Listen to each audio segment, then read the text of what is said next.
Buenas tardes, amigos de Grupo Reforma. Una vez más nos encontramos en una transmisión más de Al Momento en el Pleno de la Cámara de Diputados, en donde se acaba de aprobar por parte del Pleno la llamada ley antifacturera, este conjunto de 5 modificaciones legales que equiparan la emisión y uso de facturas falsas y la defraudación fiscal con la delincuencia organizada, y además lo cataloga como una amenaza a la seguridad nacional. Los diputados emitieron 276 votos a favor, 16 abstenciones y 144 votos en contra. Con esta aprobación en lo general y en lo particular pasa al Ejecutivo Federal para su publicación y entrada en vigor. Se encuentra con nosotros la diputada Mariana Rodríguez, que nos va a dar una opinión.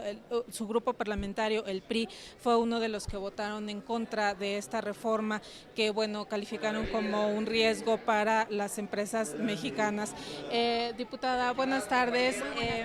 Pues la ley, esta llamada ley antifacturera acaba de ser aprobada. ¿Cuáles son las implicaciones que va a tener esta serie de modificaciones en materia fiscal y en términos penal también? Así es. Muchísimas gracias por tomar mi parecer. Yo lo que he estado sosteniendo desde ayer que tuvimos Comisiones Unidas, primero que nada era que no se estaba tomando en consideración la opinión de los expertos en Parlamento abierto.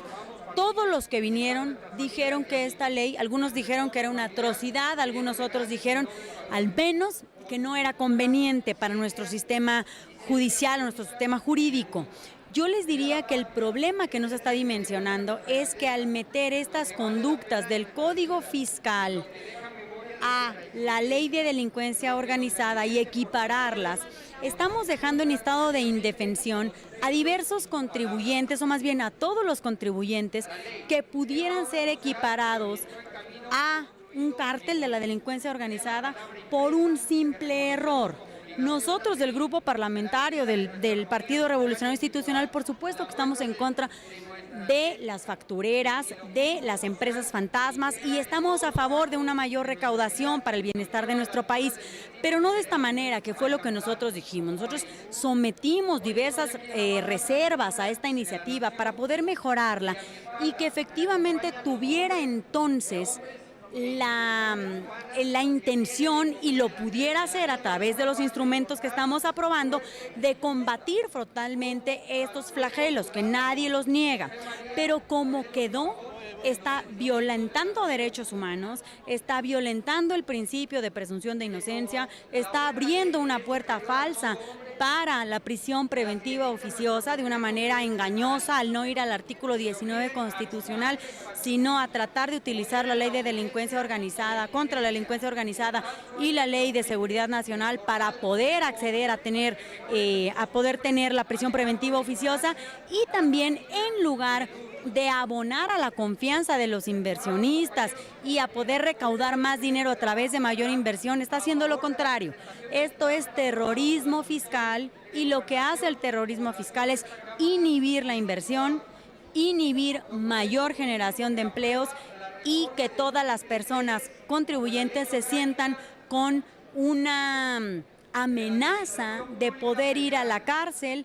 Y ojo, también así lo dije, al final de un procedimiento por delincuencia organizada, el castigo que procede es la decomisación o el decomiso de las empresas. Una vez que una empresa es decomisada, aunque hubiera sido una empresa lícita, caería en la categoría de ilícita por delincuencia organizada y no tiene manera de regresar al mercado lícito. Si lo que se buscaba era recaudar más, hubiéramos dejado los acuerdos reparatorios, hubiéramos permitido que las empresas que hubieran caído en algún supuesto que dañaba al fisco federal pudieran haber pagado y continuado con su actividad lícita y continuado generando esos empleos que tienen. Hay empresas desde las muy grandes hasta las muy pequeñas que dan empleo a muchos mexicanos y mexicanas, y a ellos los estamos dejando en estado de indefensión con la aprobación de esto que nosotros consideramos un terrorismo fiscal. Diputada, la iniciativa privada, los empresarios ya anunciaron acciones de inconstitucionalidad de esta reforma. ¿Se puede caer esta reforma por acciones de este tipo? Pues mira, yo considero que el quererlos meter a la prisión preventiva oficiosa sin ir a través del 167 del Código Nacional de Procedimientos Penales, sin ir a reformar el artículo 19 constitucional, por supuesto, amerita una acción de inconstitucionalidad. También yo te diría que el equiparar, vamos a recordar que la ley contra la delincuencia organizada proviene del artículo 16 constitucional, que es donde tiene su anclaje. Si le estamos queriendo dar la vuelta a este precepto, por supuesto que también tenemos al menos la entrada a una acción de inconstitucionalidad, y ya será la Corte quien lo defina. Y yo aquí haría entonces un llamado a la importancia de la independencia del Poder Judicial, que ahora hemos estado viendo que ha estado bajo ataque esta independencia y cada vez con mayores presiones por parte del Poder Ejecutivo. Y yo diría que vale mucho la pena que se defienda la independencia del Poder Judicial para que este ejemplo claro y puntual de esta reforma que acaba de aprobar la mayoría de Morena y sus aliados y algunas otras puedan ser dilucidados con absoluto respeto a los derechos humanos, con absoluto respeto a los tratados internacionales que México ha firmado y, por supuesto, viendo por el mejor interés de las y los mexicanos. Le agradezco mucho, diputada. Pues así las cosas, así las diferentes opiniones respecto a este conjunto de modificaciones legales que se acaban de aprobar. Durante todo este proceso de discusión de las reformas, pues fueron estas dos posiciones las que dominaron el debate. Por supuesto, quienes están a favor de ella, pues argumentando que con ella iba a ser posible evitar esta facturación falsa, esta defraudación fiscal que argumentaban tiene efectos en el erario público por 1.6 billones de pesos. Y por otro lado, la otra visión de la oposición, de los empresarios, de académicos, incluso de algunos diputados de Morena que también criticaron la minuta enviada por el Senado en el sentido de que, bueno, lo califican como terrorismo fiscal.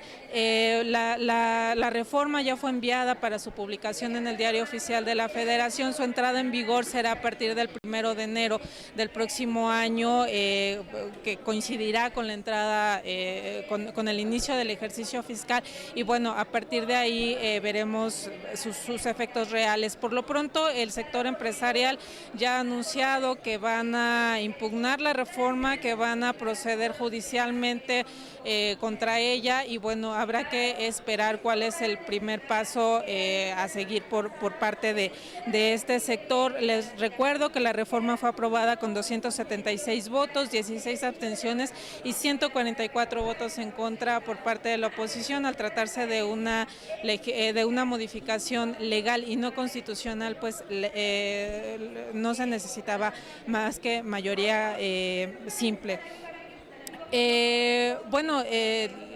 Ya fue enviada para su publicación y bueno, lo único que resta es pues ver cuál será el primer paso por parte del empresariado, que les recuerdo estuvo aquí el viernes pasado en un proceso de parlamento abierto en el que se analizó esta minuta y en donde representantes de sectores, representantes de cámaras industriales pues pidieron no solo más tiempo para analizar este proyecto de reforma, esta minuta que fue enviada por el Senado, sino también modificaciones para tratar de atenuar esta calificación, esta reclasificación que se hace del uso y emisión de facturas falsas y de la defraudación fiscal. Durante la discusión de estas modificaciones legales aquí en el Pleno de la Cámara de Diputados, se presentaron dos mociones suspensivas por parte del PRI y del PAN para tratar de detener el trámite de la reforma,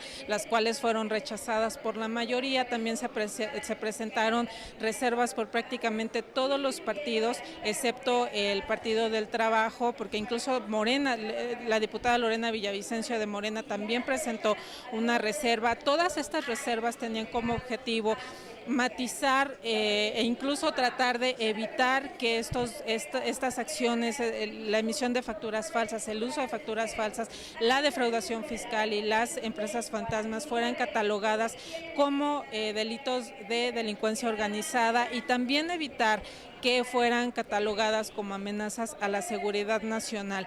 Todas las reservas fueron rechazadas por la mayoría, así que la reforma fue aprobada por el Pleno de la Cámara de Diputados sin ninguna modificación. Será publicada en el Diario Oficial de la Federación, y bueno, a partir de ahí pues ya comenzará la aplicación de estas reformas, que incluyen la Ley Federal contra la Delincuencia Organizada, la Ley de Seguridad Nacional, el Código Nacional de Procedimientos Penales, el Código Fiscal de la Federación y el Código Penal Federal. Bueno, recordar que estas reformas tienen como objetivo catalogar a la defraudación fiscal y la emisión y uso de facturas falsas como delincuencia organizada, y también como una amenaza a la seguridad nacional. Pues esto es todo por el momento. Yo les agradezco muchísimo el favor de su atención y los invito a seguirnos en las plataformas de Grupo Reforma.